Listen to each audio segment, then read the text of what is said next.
네, 반갑습니다. 예, 어서 오십시오. 반갑습니다.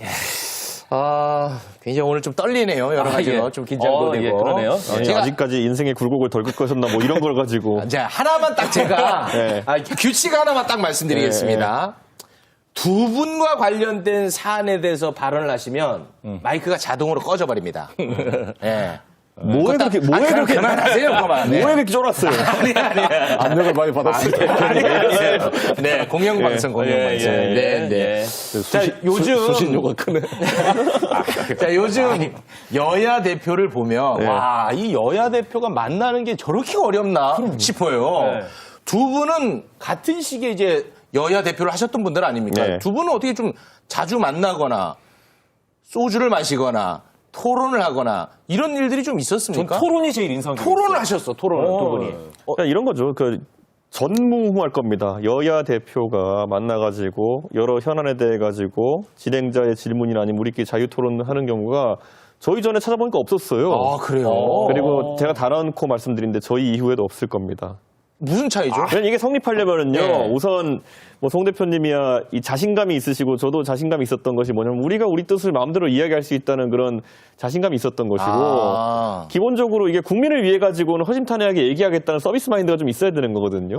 이게, 저는 왜 이제 그런 제안을 송 대표님께 처음에 이제 드리게 됐냐면은, 영국은 보면은 우리 프라임 미니스터 수상이잖아요. 네네. 수상이 의회에 가가지고, 야당 당수랑 토론하는 게 일상화돼 있어요. 사실은 이게 딱 면대면으로. 오늘 방송 끝나시면 유튜브에서 PMQ라고 찾아보시면 나와요. PMQ. 우리로 따지면은 대통령을 앞에 세워놓고 야당 당수가 싸우듯이 질문하는 거예요.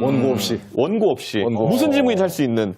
그러니까 그런 게 발달한 게 의회 문화가 발달한 나라의 정치라고 한다면은 우리는 이제 당대표쯤 되면은 거들먹거리고, 내가 급이 안 맞지, 이런 거 하면서 가려서 나오거나, 이런 거 굉장히 많거든요. 네. 근데 송 대표님 저보다 한참 선배시지만은 격이 없이 항상 저희는 대화할 수 있었기 때문에 됐다, 이렇게 봅니다.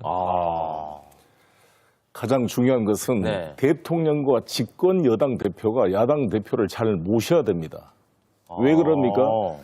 대통령과 집권 여당은 국정 전체를 무한 책임지는 집권 세력 아닙니까? 그렇죠. 네. 그러면 자신들이 추구하는 목표를 추진하려면 국회의 동의가 있어야 되고 입법을 해야 되는 거잖아요.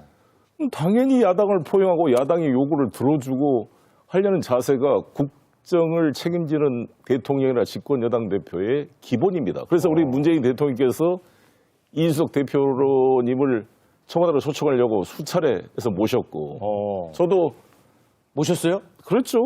청와대 자주 가셨죠. 그러니까 저는 지금 현 문제는 김기현 대표와 이재명 대표와의 면담이 문제가 아니라 윤석열 대통령께서 당연히 이재명 대표를 불러야죠. 그래서 왜 안 부른다고 보십니까? 아니 그러니까 이분이 아직 대통령이 아니라 검사 마인드를 가지고 있는 거죠. 저 피의자하고 완전히 이 야당 대표를 이렇게 취급하고 배제하는 거 아닙니까?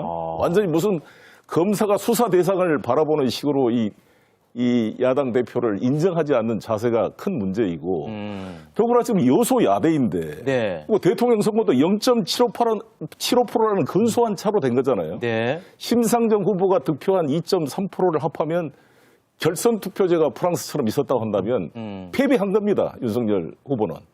그러면 우리 제도가 제도가 그러니까 너무 정의당을 이중대 취급하시는데. 저는 이 정의당도 기분 나빠요.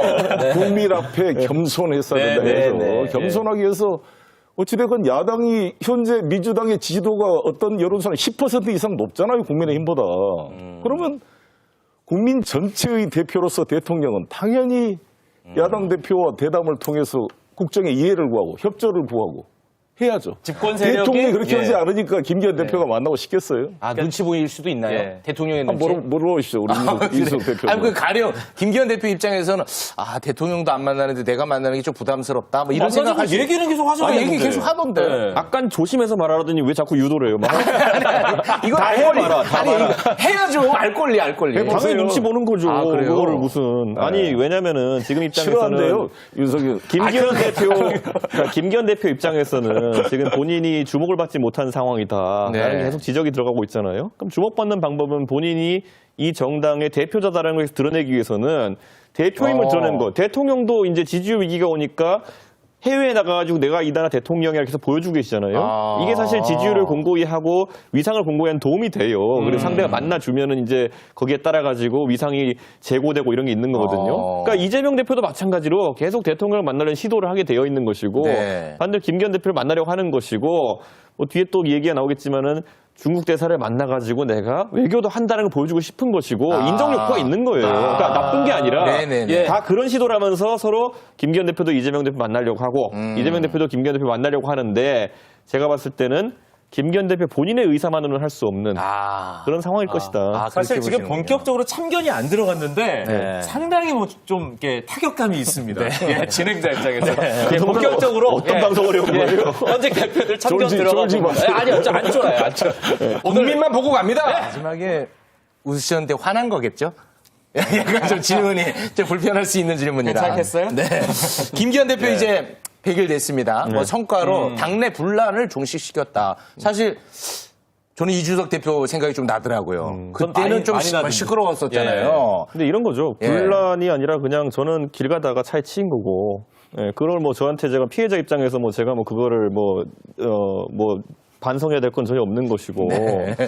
그럼 이제 여기서 봐야 될 거는 네. 안정화됐다고 하는데 네. 사실 안정화라는 표현을 썼지만 사실은 당이 죽었다라고 하는 사람들도 있어요. 왜냐하면 당이 주체적인 어떤 활동을 하는 것이 보이지 않는다라는 얘기가 있는 거거든요.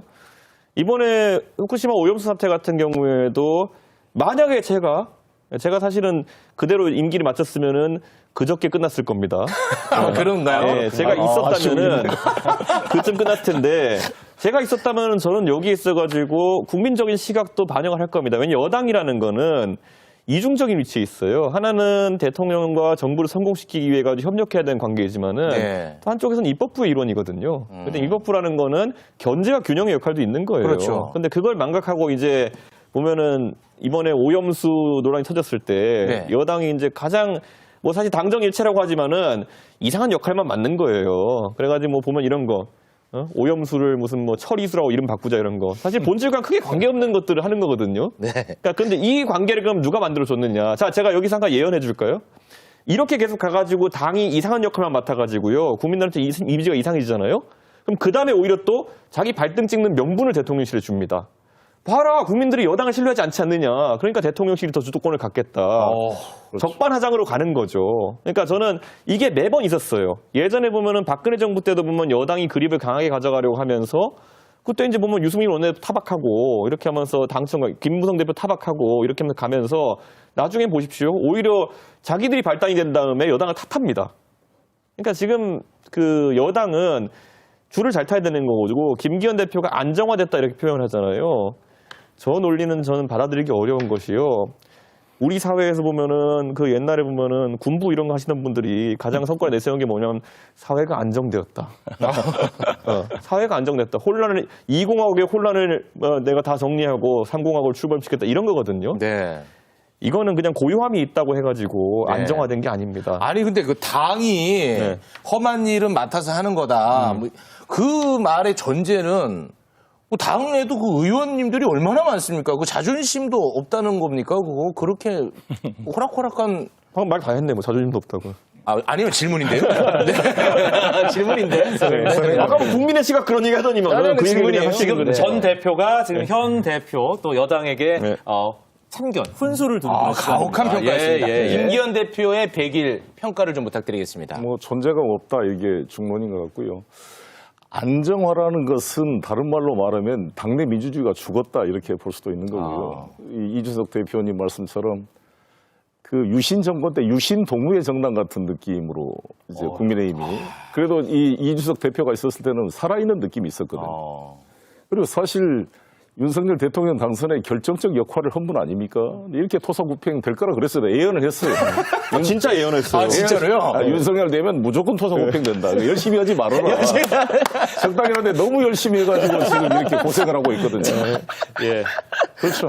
진짜 너무 마음이 아파요, 사실. 예. 아니, 그때 그런 예언했을 때 반응은 어땠습니까? 대표님이나 잘하세요. 자, 예.